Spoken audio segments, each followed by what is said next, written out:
as parents are getting ready to go back to school, or get their kids back to school. Some will be in person, some will be at home. I don't know if we all really know what that completely looks like yet.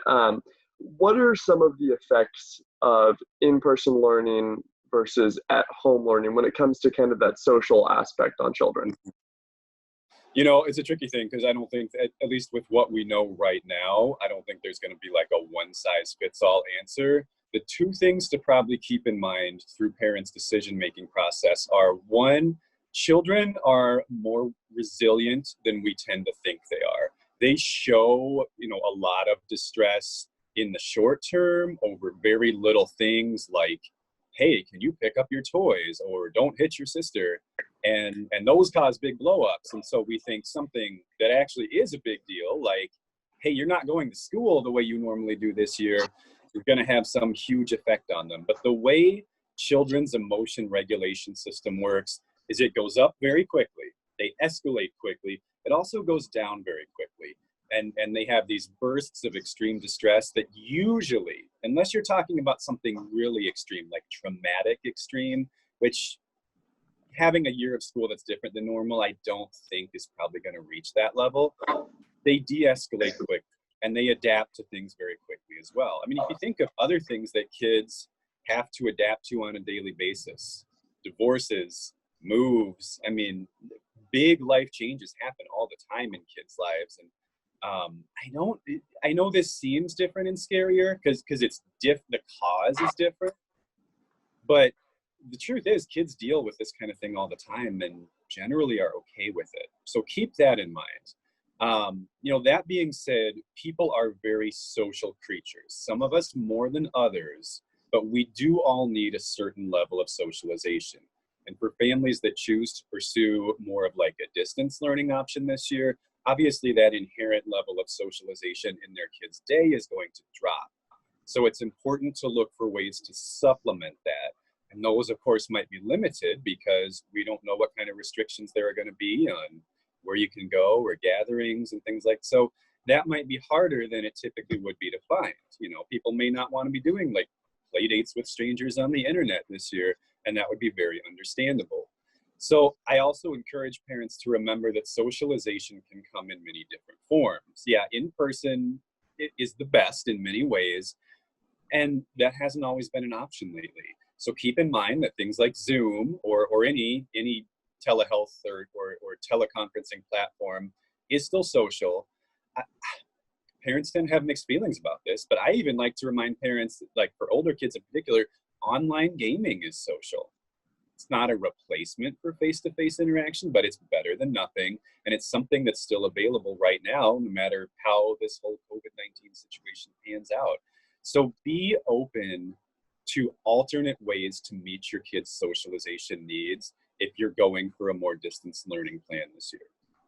At what age is this socialization very important to development? I know a senior in high school obviously needs their socialization, but might not be as important to somebody younger. What age is that importance? There's no like specific cutoff really, but generally speaking, I mean, some of it depends on family structure. Usually it's more important for younger kids because they're really still learning social norms and practices. And they typically learn those from their families growing up. And every family, including my own, has a little bit of social weirdness to it, and they'll pick up quirks and unusual traits that not the whole world doesn't necessarily have.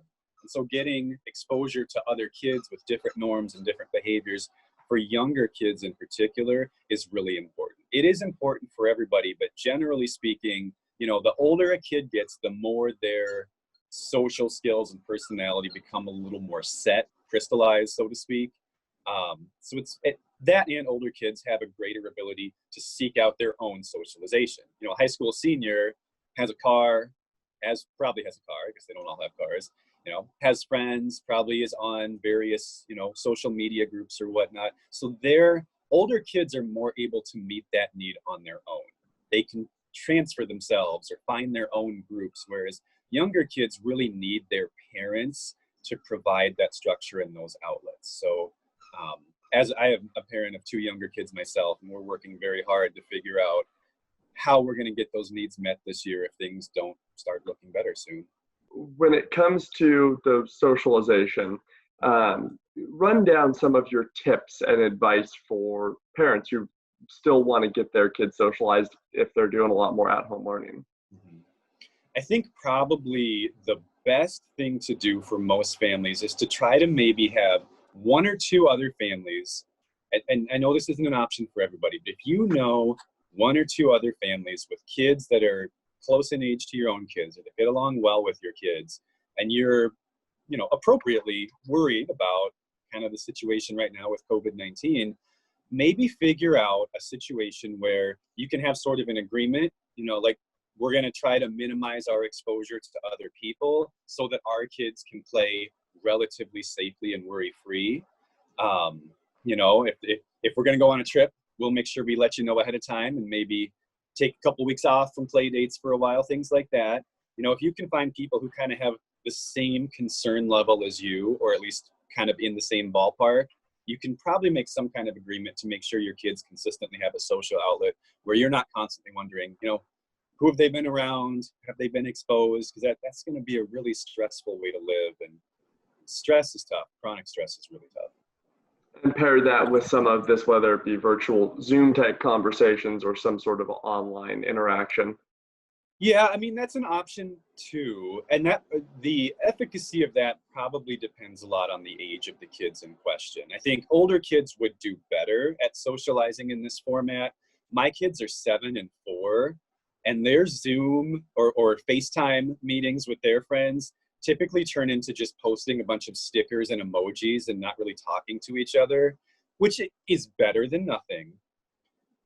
But I'm not sure how much they get out of that, really. Mm-hmm. It's funny to watch, but I'm not sure it's really giving them a lot of social skills training.